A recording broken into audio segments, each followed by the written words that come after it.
إنما الأعمال بالنيات وإنما لامرئ ما نوى فمن كانت هجرته إلى دنيا يصيبها أو إلى امرأة ينكحها فهجرته إلى ما هاجر إليه صدق رسوله النبي الكريم. സർവശക്തനായ അല്ലാഹു സുബ്ഹാനഹു വ തആല നാം ഏവരെയും അനുഗ്രഹിക്കുമാറാകട്ടെ. അല്ലാഹു സുബ്ഹാനഹു വ തആല മനുഷ്യരായി നമുക്ക് രണ്ട് ലോകങ്ങൾ നിശ്ചയിച്ചിരിക്കുകയാണ്. ഒന്ന് ആലമുദ് ദുനിയ, മനുഷ്യൻ ഉമ്മായുടെ ഉദരത്തിൽ നിന്ന് ഈ പ്രപഞ്ചത്തിലേക്ക് ജനിച്ചത് മുതൽ മരണം വരെയുള്ള ലോകം. രണ്ടാമത് ആലമുൽ ആഖിറ, മരണത്തിന് ശേഷം വരാനിരിക്കുന്ന അനശ്വരമായ പാരത്രിക ജീവിതം. ഈ രണ്ട് ജീവിതങ്ങളെ കുറിച്ച് ലോകത്ത് കഴിഞ്ഞുപോയ മനുഷ്യരും ഇന്ന് ലോകത്ത് നിലവിലുള്ള മനുഷ്യരും ഖിയാമത്ത് നാൾ വരെ വരുന്ന മനുഷ്യ സമൂഹവും മൂന്ന് വീക്ഷണങ്ങളിലാണ്. ഒരു വിഭാഗം മനുഷ്യ സമൂഹം പാരത്രിക ജീവിതത്തിനെ അംഗീകരിക്കുകയോ വിശ്വസിക്കുകയോ ചെയ്യുന്നില്ല. ഐഹിക ജീവിതത്തിനെ മാത്രമാണ് ജീവിതമായി അവർ കാണുന്നത്. ഈ പ്രപഞ്ചത്തെ മാത്രമാണ് അവർ ലോകമായി സങ്കല്പിക്കുന്നത്. അവരുടെ ജീവിതമാണ് എങ്കിൽ ഭൗതിക ജീവിതത്തിൽ അടിച്ചു പൊളിച്ച് ഹൃദയത്തിൽ നിന്ന് പൊന്തി വരുന്ന വിചാരങ്ങളെ സായുജ്യമടച്ച് ഹലാലും ഹറാമും നോക്കാതെ എങ്ങനെയും സമ്പാദിച്ച് പൈസ ഒരുമിച്ച് കൂട്ടി അടിച്ചു പൊളിച്ച് ജീവിച്ചു തീർക്കുക എന്നതാണ്. ലോകത്ത് ധാരാളം മനുഷ്യർ അങ്ങനെ ജീവിക്കുന്നുണ്ട്, ജീവിച്ചു കഴിഞ്ഞു പോയിട്ടുണ്ട്. രണ്ടാമതൊരു വിഭാഗം മനുഷ്യർ, അവരുടെ സങ്കല്പം, അവരുടെ വിശ്വാസം പാരത്രിക ജീവിതം മാത്രമാണ് ലോകമായിട്ടുള്ളത്. ഐഹിക ജീവിതം യഥാർത്ഥത്തിൽ പ്രത്യേകിച്ചൊരു ലോകമല്ല. ഈ ദുനിയാവ് എന്നാൽ കഴിഞ്ഞു പോകേണ്ടുന്ന ഒരു സ്ഥലം മാത്രമാണ്. അങ്ങനെയുള്ള ആൾക്കാർ അവരുടെ ജീവിതത്തിൽ സന്യാസത്തിന് തിരഞ്ഞെടുത്തു. അവര് സ്വൈര്യമായി താമസിക്കാൻ വീട് നിർമ്മിക്കില്ല.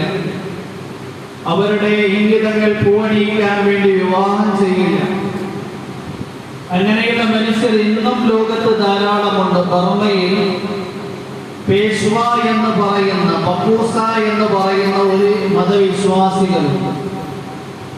അവരുടെ വിശ്വാസം തന്നെ ഐഹിക ജീവിതത്തിലെ ഈ ലോകം യഥാർത്ഥത്തിൽ ഒരു മുസ്തഖിലായ ലോകമല്ല. യഥാർത്ഥത്തിൽ മരണത്തിന് ശേഷം വരാനിരിക്കുന്ന ഒരു ലോകമാണ് ലോകം. അതുകൊണ്ട് അവർ താമസിക്കാൻ വീട് നിർമ്മിക്കാറില്ല. കഴിക്കാൻ വേണ്ടി, ഭക്ഷണത്തിന് വേണ്ടി അവർ സമ്പാദ്യ മാർഗങ്ങളിൽ ഏർപ്പെടാറില്ല. വിവാഹം ചെയ്യാറുമില്ല. മലപ്രദേശങ്ങളിൽ താമസിക്കുന്ന അവര് രാവിലെ ആയി കഴിഞ്ഞാൽ വീട് തോറും കയറി ഇറങ്ങും ഭക്ഷണത്തിന് യാചിക്കാൻ വേണ്ടി. താമസിക്കുന്ന ആൾക്കാർക്ക് അറിയാം, ഈ പേഷ്വ എന്ന് പറയുന്ന മതവിശ്വാസികൾ ഞങ്ങളുടെ വീട്ടിലേക്ക് അന്നം തേടിയെത്തും. അതുകൊണ്ട് തന്നെ അവർക്ക് നൽകാൻ വേണ്ടി റൊട്ടി കഷണങ്ങൾ വീട്ടിൽ സൂക്ഷിച്ചു വയ്ക്കും. അവർ വരുമ്പോൾ ആ റൊട്ടി കഷണങ്ങൾ നൽകും. ഇങ്ങനെ വീട്ടിൽ നിന്ന് കിട്ടുന്ന റൊട്ടി കഷണങ്ങൾ യാചനയിലൂടെ നേടി കഴിച്ച് ജീവൻ നിലനിർത്തുന്ന ഒരു സമൂഹം. അവര് താമസിക്കാൻ വീട് നിർമ്മിക്കില്ല. എത്രത്തോളം ശരീരത്തിനെ കഷ്ടപ്പെടുത്താൻ കഴിയുമോ അത്രയും കൂടുതൽ അവർക്ക് പാരത്രിക നേട്ടമുണ്ട് എന്നാണ് വിശ്വസിക്കുന്നത്. ക്രിസ്ത്യാനികളിൽ നിന്നും ഒരു വിഭാഗം ആൾക്കാർ റുഹ്ബാനിയത്തിനെ തിരഞ്ഞെടുത്ത് ഇന്നും ലോകത്ത് ധാരാളം അധിവസിക്കുന്നുണ്ട്. അദ്ദേഹത്തിന്റെ ഖിലാഫത്ത് കാലത്ത് അദ്ദേഹത്തിന്റെ കൂട്ടുകാരുടെ കൂട്ടത്തിൽ യാത്ര ചെയ്യുമ്പോൾ ഒരു സന്യാസിയെ കാണാനിടയായി. അദ്ദേഹമാണ് എന്നെങ്കിൽ ഭക്ഷണം കഴിക്കാത്തതിന്റെ പേരിൽ ശരീരമെല്ലാം വെളിഞ്ഞൊട്ടിപ്പോയിരിക്കുകയാണ്. വസ്ത്രങ്ങളെ കഴുകാത്തത് കൊണ്ട്, കുളിക്കാത്തത് കൊണ്ട് ശരീരവും വസ്ത്രമാസകലം പൊടിപടലങ്ങൾ കൊണ്ട് വികൃതമായിരിക്കുകയാണ്. കുളിക്കാത്തത് കൊണ്ട് തലയിലെ മുടി ജടപിടിച്ചിരിക്കുകയാണ്. ക്രിസ്ത്യാനിയായ ആ സന്യാസിയെ കണ്ട മാത്രയിൽ തന്നെ ഉമർ ഫാറൂഖ് റളിയല്ലാഹു അൻഹു പൊട്ടിക്കരയാൻ തുടങ്ങി. കൂട്ടുകാർ പറഞ്ഞു, നിങ്ങൾ എന്തിനാണ് കരയുന്നത്? ഇദ്ദേഹം മുസ്ലിം അല്ല, ഇദ്ദേഹം ഒരു ക്രിസ്ത്യാനിയായ പുരോഹിതനാണ്, സന്യാസം തിരഞ്ഞെടുത്തയാളാണ്. ഉമർ ഫാറൂഖ് റളിയല്ലാഹു അൻഹു പറഞ്ഞു, അതുകൊണ്ട് തന്നെയാണ് ഞാൻ പൊട്ടിക്കരയുന്നത്. ഭൗതികമായ സുഖങ്ങളെല്ലാം ഉപേക്ഷിച്ചുകൊണ്ട് പ്രപഞ്ച പരിത്യാഗം തിരഞ്ഞെടുത്ത ഈ സന്യാസി, ഇയാളുടെ ക്ഷീണത്തിന്റെയും തളർച്ചയുടെയും പരിശ്രമത്തിന്റെയും അടയാളം നാളെ മഹ്ശറിലും മുഖത്തുകൂടി പ്രകടമായിരിക്കും. എന്നാൽ പാരത്രിക ജീവിതത്തിൽ ഇയാളുടെ സങ്കേതം നരകമായിരിക്കുമെന്ന് ഓർത്തുകൊണ്ടാണ് ഞാൻ കരഞ്ഞത്. ശേഷം ഉമർ ഫാറൂഖ് റളിയല്ലാഹു അൻഹു വിശുദ്ധ ഖുർആനിലെ സൂറത്തുൽ ഗാസിയ ഓതുകയുണ്ടായി. ബിസ്മില്ലാഹിർ റഹ്മാനിർ റഹീം. ഹൽ അതാക ഹദീസുൽ ഗാസിയ വജൂഹുൻ യൗമഇദിൻ ഖാശിഅ ആമിലത്തുൻ നാസിബ തസ്ലാ നാറൻ ഹാമിയ. ഹൽ അതാക ഹദീസുൽ ഗാസിയ. മൂടുന്ന ദിവസത്തിന്റെ വൃത്താന്തം നിങ്ങളുടെ അടുക്കൽ വന്നെത്തിയില്ലയോ? അന്ത്യദിനത്തിനെ കുറിച്ച് അല്ലാഹു മൂടുന്ന എല്ലാ കാര്യങ്ങളെയും ആവരണം ചെയ്യുന്ന ദിവസം. എന്നിട്ട് അല്ലാഹു സുബ്ഹാനഹു വ തആല ആ ദിവസത്തിന്റെ അവസ്ഥ വിശദീകരിക്കുകയാണ്. എല്ലാ മനുഷ്യരും നാളെ മഹ്ശറിൽ സമ്മേളിക്കും.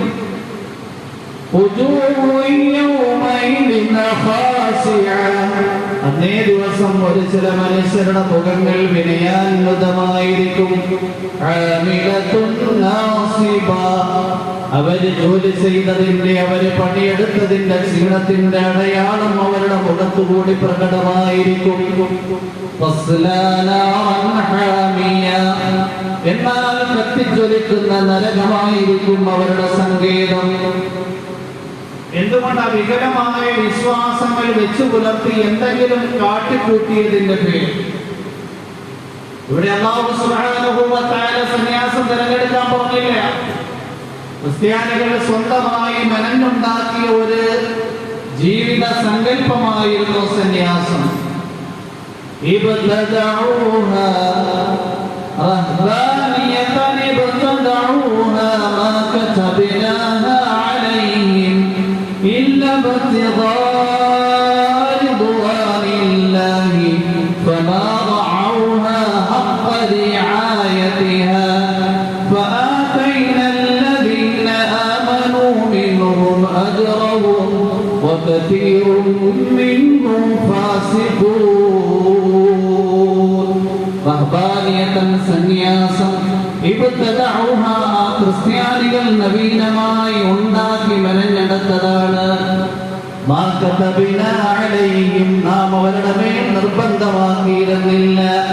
ഇല്ല ഇബ്തിഗാഅ റിദ്വാനില്ലാഹ് അല്ലാഹുവിന്റെ പ്രീതി കാംക്ഷിച്ചുകൊണ്ടാണ് അവർ സന്യാസത്തിനെ തെരഞ്ഞെടുത്തത്. ഫമാ റഅഊഹാ ഹഖ്ഖ റിആയതിഹാ എന്നിട്ട് അതിനെ സൂക്ഷിക്കേണ്ട നിലയിൽ സൂക്ഷിച്ചതുമില്ല. വിവാഹം കഴിക്കില്ല, പക്ഷേ വികാരം അടിയന്തരമായി പൊന്തി വരുമ്പോൾ വിചാരത്തിലൂടെ വികാരം സാഹിത്യം അടക്കി നഴുതുമില്ല.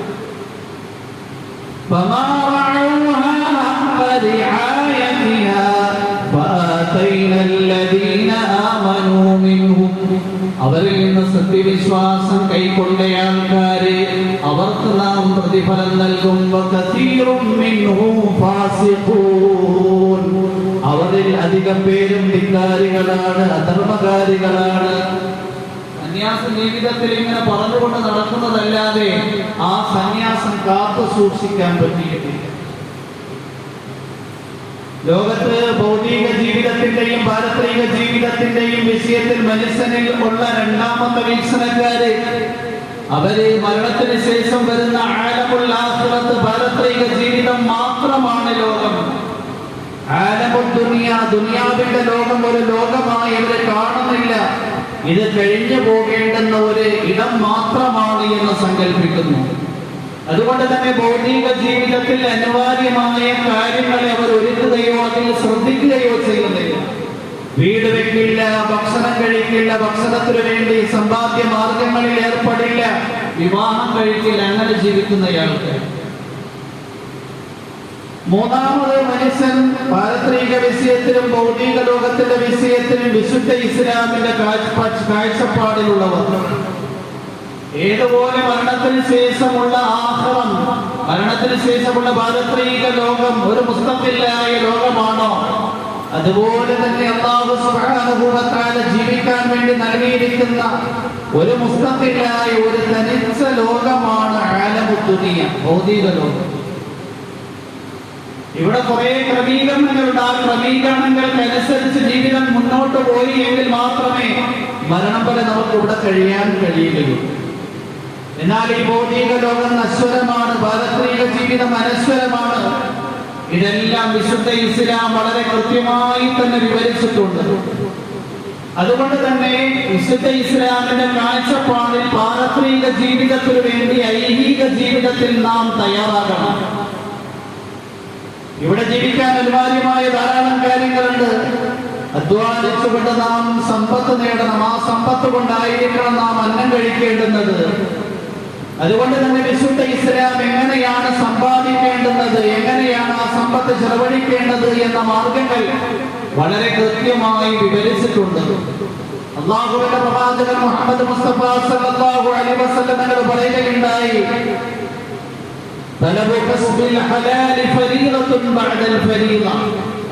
നമസ്കാരങ്ങൾ പോലെയുള്ള ഫർദുകൾക്ക് ശേഷം വളരെ മർമ്മപ്രധാനമായ നിർബന്ധ ബാധ്യതയാണ് ഹലാലായ സമ്പാദ്യ മാർഗങ്ങളുമായി ഏർപ്പെടുക.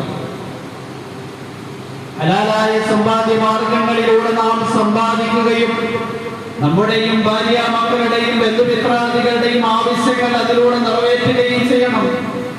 ധാരാളം സമ്പത്ത് നാം ഒരുമിച്ച് കൂട്ടി നമുക്ക് വേണ്ടി മാത്രം ഉപയോഗിക്കാനും അടിച്ചു പൊളിക്കാനുമുള്ള സംവിധാനമായി ഒരുക്കി വെക്കരുത്. നേരെ മറിച്ച് ആ സമ്പത്ത് അർഹരായ ധാരാളം പേര് നമ്മുടെ വീട്ടിൽ, നമ്മുടെ കുടുംബത്തിൽ, നമ്മുടെ നാട്ടിൽ ധാരാളം അഗതികൾ, അനാഥര്, പാവങ്ങളായ ആൾക്കാരുണ്ട്. അവർക്ക് സമ്പത്ത് ചെലവഴിച്ചുകൊണ്ടേയിരിക്കണം. അല്ലാഹുവിന്റെ പ്രവാചകൻ മുഹമ്മദ് മുസ്തഫ സല്ലല്ലാഹു അലൈഹി വസല്ലം തങ്ങൾ പറയുകയുണ്ടായി, അൽ നിഅമൽ മാലു സാലിഹ് ലിർറജുലി സാലിഹ്, നിഅമൽ മാലു സാലിഹ് ലിർറജുലി സാലിഹ്. നല്ല സമ്പത്ത് നല്ല മനുഷ്യന്റെ കരങ്ങളിലുള്ള സമ്പത്താണ്. എപ്പോഴും നല്ല സമ്പത്ത് എന്ന് എങ്ങനെയാണ് അറിയുന്നത്? അത് ചിലവഴിക്കാനുള്ള മാർഗം നല്ലതാകുമ്പോഴാണ്. അബ്ദുൽ ഖാദിർ ജീലാനി റഹിമഹുല്ലാഹ് പറയുന്നുണ്ട്, എന്റെ സമ്പത്ത് പരിശുദ്ധമാണ് എന്ന് ഞാൻ മനസ്സിലാക്കുന്നത് ആ സമ്പത്ത് വിനിയോഗം ചെയ്യുന്ന ആൾക്കാരെ കണ്ടുകൊണ്ടാണ്. നല്ല ആൾക്കാരിലാണ് എന്റെ സമ്പത്ത് വിനിയോഗം ചെയ്യപ്പെടുന്നത് എങ്കിൽ എന്റെ സമ്പാദ്യ മാർഗങ്ങൾ പരിശുദ്ധമാണ് എന്ന് ഞാൻ ഉറപ്പിക്കുമായിരുന്നു. അല്ലാഹു സുബ്ഹാനഹു വ തആല സൂറത്ത് സാഫാത്തിൽ ഒരു ചരിത്ര സംഭവം മുസ്ലിമീങ്ങൾക്ക് ഗുണപാഠത്തിന് വേണ്ടി വിവരിക്കുന്നുണ്ട്. മുൻകഴിഞ്ഞ സമുദായത്തിൽ രണ്ട് മനുഷ്യരുണ്ടായിരുന്നു. രണ്ടുപേരും പാർട്ണർ ബിസിനസ്സുകാരായിരുന്നു. ഒരാളാണ് എങ്കിൽ ഭൗതിക ലോകത്തിൽ മാത്രം വിശ്വാസമുള്ളയാളായിരുന്നു. മരണത്തിന് ശേഷമുള്ള പാരത്രിക ജീവിതത്തെ കുറിച്ച് വിശ്വാസമില്ലാത്തയാളായിരുന്നു. കൂട്ടുകാരനാണ് എങ്കിൽ പാരത്രിക ജീവിതത്തിൽ വിശ്വാസമുള്ളയാളായിരുന്നു. രണ്ടുപേരും ഒരുമിച്ച് കച്ചവടം ചെയ്തവർക്ക് ലാഭമായി 4000 ദീനാർ കിട്ടുകയുണ്ട്. അന്ന് 4000 ദീനാർ കിട്ടുക എന്നാൽ ഇന്നൊരാളുടെ കൈവശം 4000 കോടി രൂപയുള്ളത് പോലെയാണ്. അതിൽ ഭൗതികവാദിയായ മരണത്തിന് ശേഷമുള്ള ജീവിതം ഇല്ല എന്ന് വിശ്വസിക്കുന്നയാള്, പാരത്രിക ജീവിതത്തിൽ വിശ്വാസമില്ലാത്തയാള്, അദ്ദേഹത്തിന് കിട്ടിയ ഈ സമ്പത്തിൽ നിന്ന് 1000 ദീനാർ കൊണ്ട് വലിയ ഭൂമി വാങ്ങുകയുണ്ടായി.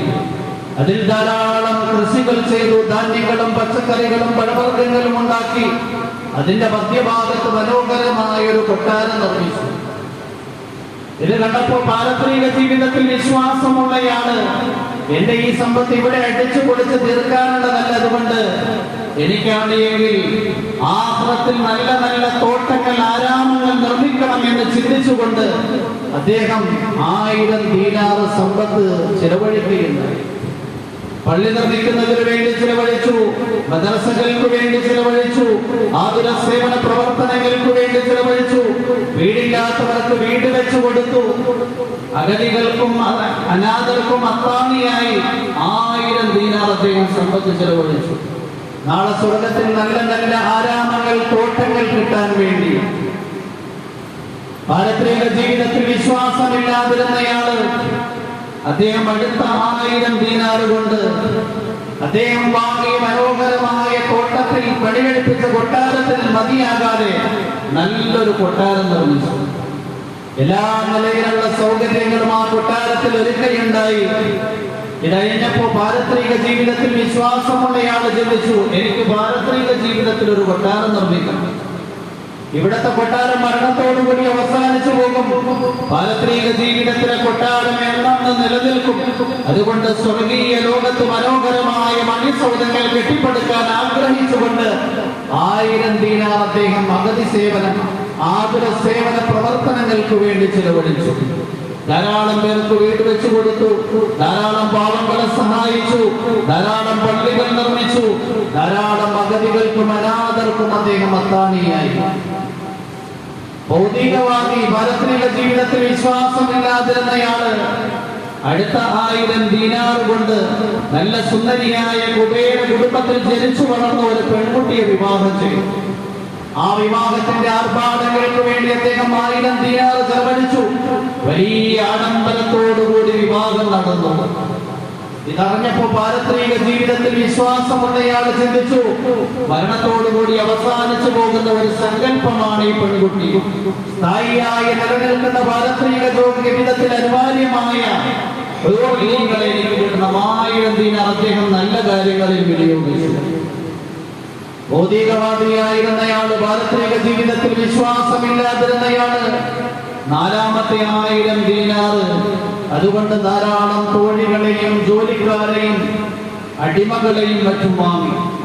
അതുകൊണ്ട് അദ്ദേഹത്തിന്റെ പാടത്ത് നല്ല നിലയിൽ പണി നടന്നു. അദ്ദേഹത്തിന്റെ കൊട്ടാരത്തിൽ എല്ലാ നിലയിലുള്ള സൗകര്യങ്ങളും ഒരുക്കപ്പെട്ടു.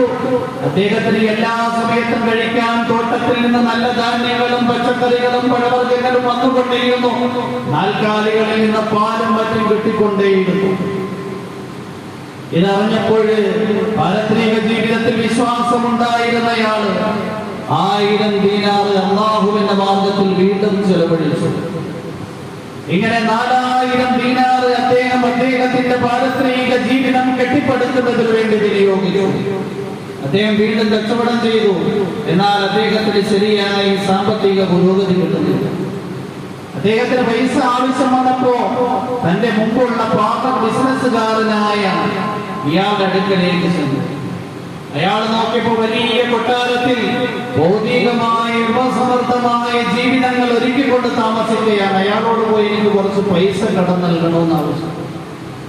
അയാൾ ചോദിച്ചു, നിങ്ങൾക്ക് എന്റെ കൂട്ടത്തിൽ കിട്ടിയ 4000 ദീനാർ എന്ത് ചെയ്തു? അദ്ദേഹം ഓരോ കാര്യങ്ങളും കാരണസഹിതം വിവരിക്കുകയുണ്ടായി. നിങ്ങൾ ഈ തോട്ടം വാങ്ങിയപ്പോൾ ഞാൻ സ്വർഗത്തിൽ തോട്ടം വാങ്ങി. നിങ്ങളുടെ കൊട്ടാരം നിർമ്മിച്ചപ്പോൾ ഞാൻ സ്വർഗത്തിൽ കൊട്ടാരം നിർമ്മിച്ചു. നിങ്ങൾ ഇവിടെ കല്യാണം കഴിച്ചപ്പോൾ ഞാൻ സ്വർഗത്തിൽ ഹോളിൽ നിങ്ങളെ വിവാഹം ചെയ്തു. നിങ്ങൾ ഇവിടെ ധാരാളം സേവകരെ ഒരുക്കിയപ്പോൾ ഞാൻ സ്വർഗത്തിൽ ധാരാളം സേവകരെ ഒരുക്കി. ഭൗതികവാദിയായ ഇയാൾ ചോദിച്ച്, ഇപ്പോഴും നിങ്ങൾ ഈ സ്വർഗലോകമുണ്ട് എന്ന വിശ്വാസത്തിലാണോ? മനുഷ്യന്റെ ശരീരം ഖബറിന്റെ ശിലാഗുഹയിൽ പോയി മണ്ണിനോട് ഉരുട്ടി നശിച്ചതിന് ശേഷം വീണ്ടും രണ്ടാമത് പുനർജീവിപ്പിക്കപ്പെട്ട് അവന് പ്രതിഫലം നൽകപ്പെടുമെന്നാണോ നിങ്ങൾ വിശ്വസിക്കുന്നത്? വിശ്വാസിയായ ആൾ പറഞ്ഞു, അതെ, അങ്ങനെയാ ഞാൻ വിശ്വസിക്കുന്നത്. ഭൗതികവാദിയായ ആൾ പറഞ്ഞു, എന്റെ അടുക്കൽ നിന്ന് ഉൾക്കൊള്ളുക, നിങ്ങൾക്ക് ഒരിക്കലും സമ്പത്ത് ഞാൻ നൽകില്ല.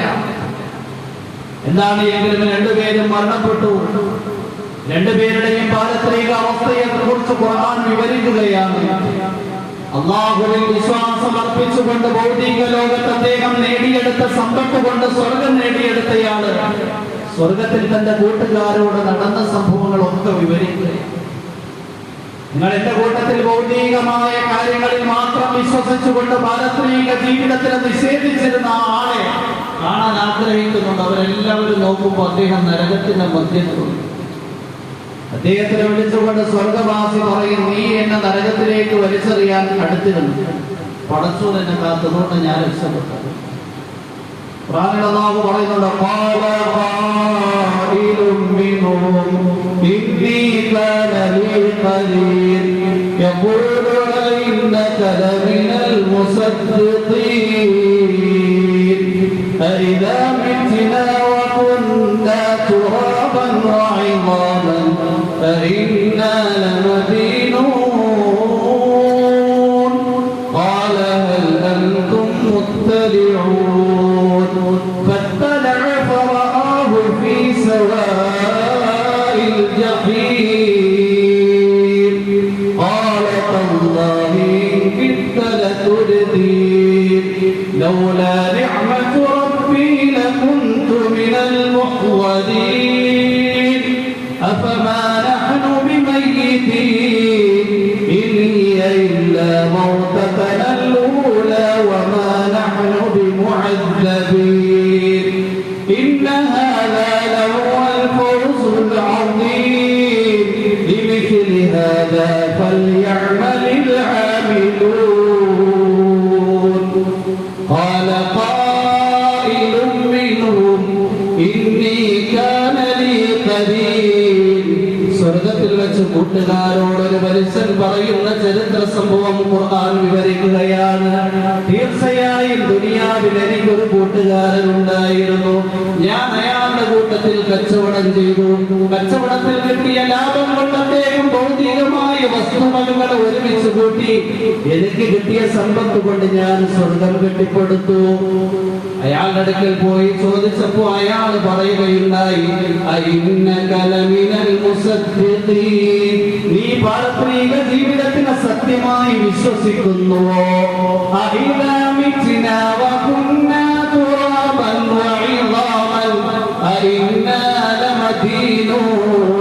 നാം മരിച്ച ഖബറിന്റെ ശിലാഗുഹകളിലേക്ക് പോയി നമ്മുടെ അസ്ഥിപഞ്ജരങ്ങൾ മണ്ണിനോട് ലയിച്ചു ചേർന്നതിന് ശേഷം രണ്ടാമത് പുനർജീവിപ്പിക്കപ്പെട്ട് ദുനിയാവിന്റെ ജീവിതത്തിന്റെ കർമ്മഫലങ്ങൾ നൽകപ്പെടുമോ?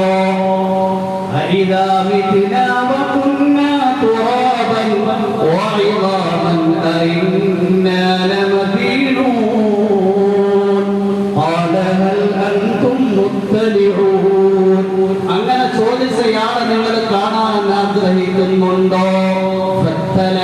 സ്വർഗവാസികളെല്ലാവരും ഇയാളുടെ കൂട്ടത്തിൽ നരകത്തിലേക്ക് നോക്കും.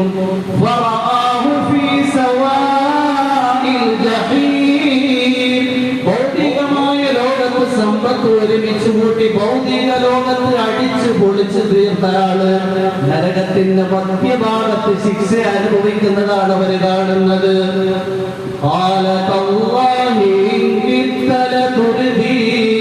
പാരത്രിക ജീവിതത്തിൽ വിശ്വാസമുള്ളയാള് പറഞ്ഞു, അല്ലാഹുവിനെ തന്നെയാണ് സത്യം നരകത്തിലേക്ക് വലിച്ചിടാൻ നീ അടുത്തിരുന്നു.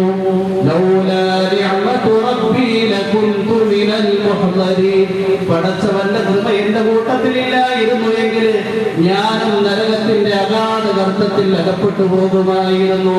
നിന്റെ വിശ്വാസത്തിൽ വഞ്ചിതനായി പാരത്രിക ജീവിതത്തെ നിഷേധിച്ചുകൊണ്ട് ഐഹിക ജീവിതം മാത്രമാണ് ജീവിതം എന്ന് സങ്കല്പിച്ചുകൊണ്ട് എന്റെ മുഴുവൻ സമ്പത്തിനെയും ഭൗതിക ലോകത്ത് കോട്ടകൊത്തളങ്ങൾ കെട്ടുന്നതിനു വേണ്ടി ചിലവഴിക്കുമായിരുന്നു.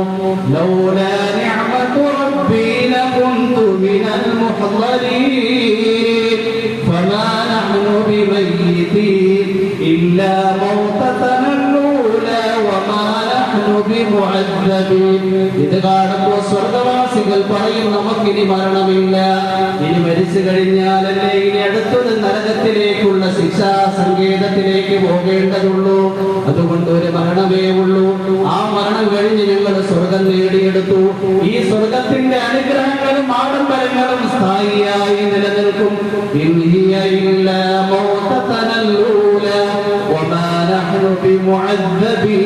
നമ്മളെ ശിക്ഷിക്കപ്പെടുകയില്ല.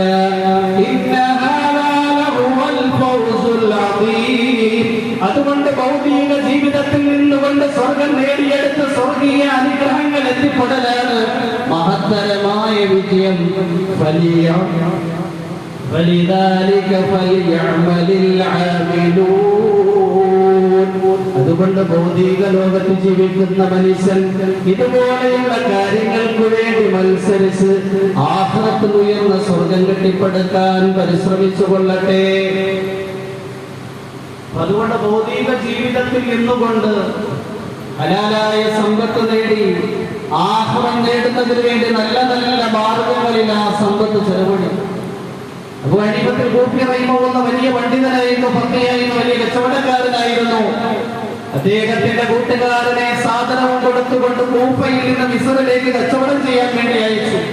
2 മാസം കഴിഞ്ഞപ്പോൾ വലിയ ലാഭവുമായി വന്നു. ഒരു 2 ലക്ഷത്തിന്റെ ലാഭം പ്രതീക്ഷിച്ചിരുന്നു. 28 ലക്ഷം രൂപ ലാഭവുമായി വന്നിരിക്കുകയാണ്. അബൂ ഹനീഫത്തുൽ കൂഫി റഹിമഹുള്ള ചോദിച്ചു, എങ്ങനെയാണ് കച്ചവടം ചെയ്ത് ഇത്രയും വലിയ ലാഭം ഉണ്ടാക്കിയത്? അല്ലാതെ കൂടുതൽ പൈസ കിട്ടിയത് കൊണ്ട് കുറച്ച് കൈമണി അങ്ങോട്ട് കൊടുത്തിട്ട് ആ പൈസ ഉപയോഗിക്കുകയായിരുന്നില്ല, ആ സമ്പത്ത് നേടിയെടുത്ത മാർഗം കൃത്യമായിരുന്നു എന്ന് അന്വേഷിച്ചു. കച്ചവടക്കാരൻ പറഞ്ഞു, ഞാൻ സാധനങ്ങൾ കൊണ്ടുപോയിട്ട് 1 മാസം അങ്ങനെ തന്നെ വെച്ചു. സാധനത്തിന്റെ വില പിന്നെ എന്ത്, ഞാൻ ചോദിക്കുന്ന വില തന്നെയാണ്, ഇതിനുള്ള വില ഞാൻ ഇരട്ടിയാക്കി. അങ്ങനെ 28 ലക്ഷം രൂപ.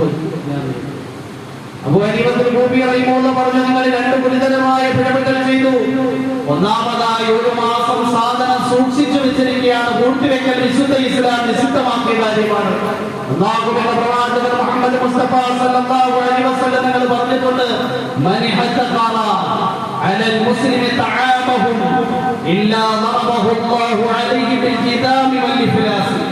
ആരെങ്കിലും മുസ്ലിമീങ്ങളുടെ സമ്പത്തിനെ പൂഴ്ത്തി വെക്കുന്നു എങ്കിൽ അള്ളാഹു അവന്റെ മേൽ കുഷ്ഠരോഗവും ദാരിദ്ര്യവും അടിച്ചു.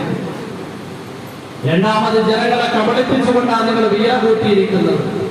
അതുകൊണ്ട് 28 ലക്ഷം രൂപയും ആരിൽ നിന്നാണോ വാങ്ങിയത്, ആർക്കാണോ സാധനങ്ങൾ വിറ്റത്, സാധനങ്ങൾ അവരെടുത്തുകൊള്ളട്ടെ, ഈ പൈസ തിരിച്ചു കൊടുത്തു. അദ്ദേഹം ചോദിച്ചു, ഞാൻ എങ്ങനെയാ മിസ്രിൽ പോയി ആളെ കണ്ടെത്തുന്നത്? ആരാ എന്നിൽ നിന്ന് സാധനം വാങ്ങിയത് എനിക്കറിയില്ല, അവർക്കും അറിയില്ല ഞാൻ ആരാണ് എന്ന്. അബൂ ഹനീഫത്തുൽ കൂഫി റഹിമഹുള്ള പറഞ്ഞു, അങ്ങനെയാണെങ്കിൽ 28 ലക്ഷം രൂപയും നിങ്ങൾ മുഴുവൻ പാപങ്ങൾക്കും ചെലവഴിച്ച് തീർത്തേക്ക്, പ്രതിഫലം ആഗ്രഹിക്കും. അബൂ ഹനീഫത്തുൽ കൂഫി റഹിമഹുള്ളാഹിന്റെ നിർദ്ദേശപ്രകാരം 28 ലക്ഷം രൂപയും മലമ്പ്രദേശങ്ങളിലും കുടിലുകളിലും താമസിക്കുന്ന പാവങ്ങൾക്ക് വിതരണം ചെയ്യപ്പെട്ടു. അബൂ ഹനീഫത്തുൽ കൂഫി റഹിമഹുള്ളാഹിന്റെ കാലഘട്ടത്തിൽ കൂഫയിൽ ഒരാൾ പോലും പെരുന്നാൾ ആഘോഷിക്കാതിരുന്നിട്ടില്ല. പെരുന്നാളിന്റെ ദിനങ്ങളായി കഴിഞ്ഞാൽ അബൂ ഹനീഫയുടെ കയ്യിൽ നാട്ടിലുള്ള കൂഫക്കാരുടെ മുഴുവൻ വീട്ടിന്റെയും ലിസ്റ്റുകളുണ്ട്. ആരെല്ലാമാണ് ദാരിദ്ര്യരേഖയിലുള്ളത് അവരുടെ വീടുകളിലേക്ക് ഭക്ഷണവും അതുപോലെ വസ്ത്രവും എത്തിക്കുമായിരുന്നു. പെരുന്നാൾ മാത്രമല്ല, എപ്പോഴും എത്തിക്കുമായിരുന്നു. 500 പണ്ഡിതന്മാരെ അദ്ദേഹം സജ്ജീകരിച്ചു. എല്ലാ പണ്ഡിതകളിലും വലിയ അവകാശമുള്ള പണ്ഡിതന്മാരെ, തഫ്സീറിലും ഹദീസിലും ഫിഖ്ഹിലും ഭാഷയിലും അവകാശമുള്ള പണ്ഡിതന്മാരെ അദ്ദേഹം ഒരുമിച്ച് കൂട്ടി. എന്നിട്ട് അവർക്കാണ് എങ്കിൽ 1000 രൂപ മാസം തോറും സാലറി നൽകും.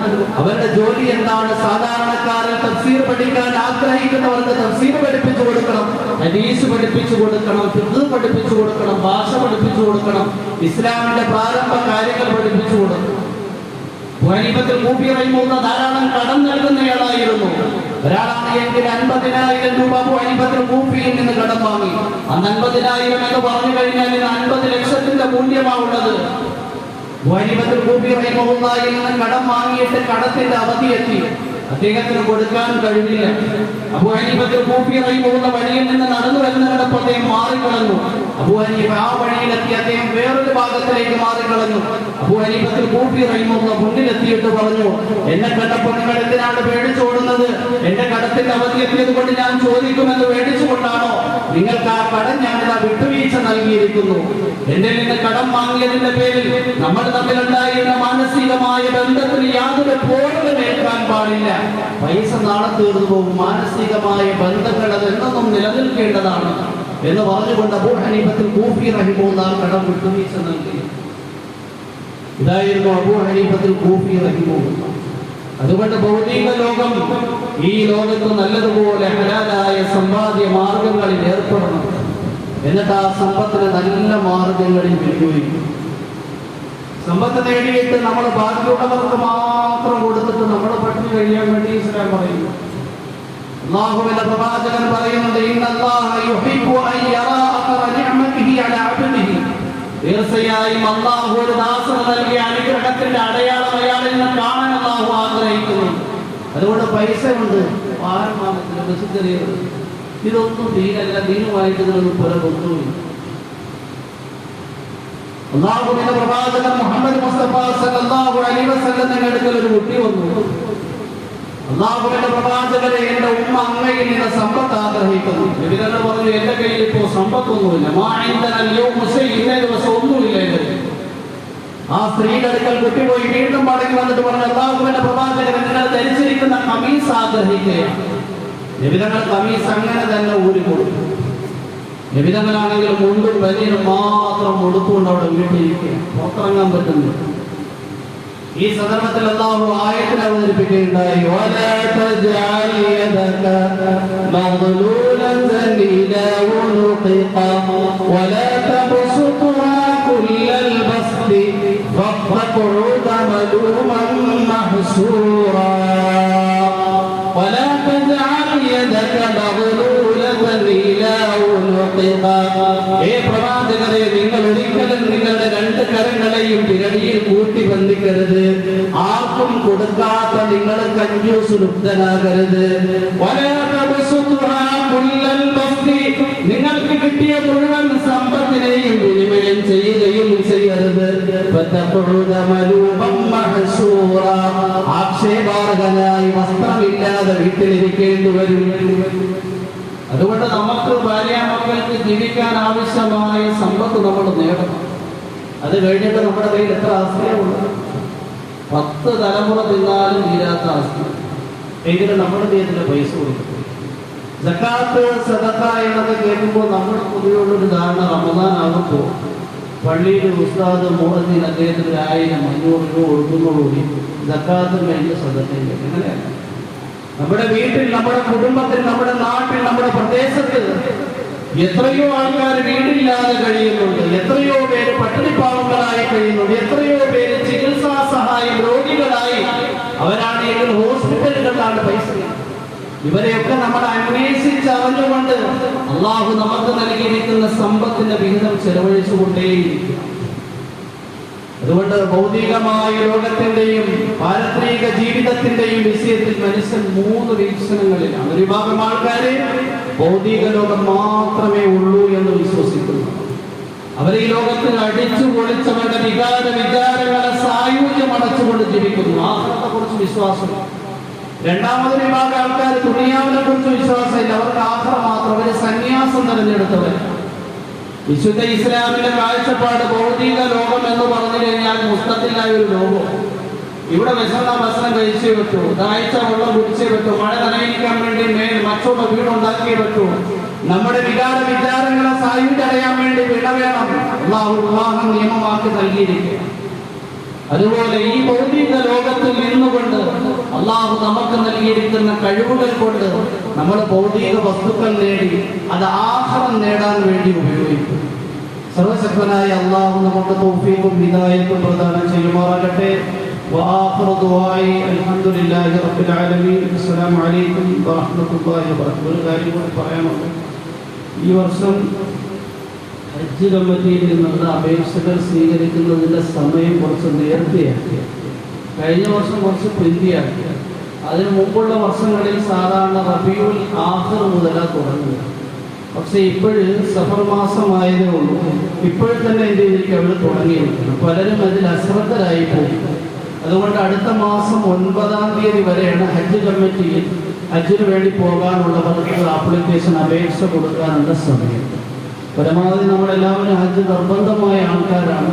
പെട്ടെന്ന് തന്നെ ഹജ്ജ് കർമ്മത്തിന് വേണ്ടി പോകുന്നത് വളരെ നല്ലതാണ്. അങ്ങനെ നിർബന്ധമായ ബാധ്യതയുള്ളവർ എത്രയും പെട്ടെന്ന് തന്നെ ഹജ്ജ് കമ്മിറ്റിയിൽ ഹജ്ജിന് വേണ്ടിയുള്ള അപേക്ഷ കൊടുക്കണം എന്നുകൂടി ഓർമ്മപ്പെടുത്തുകയാണ്.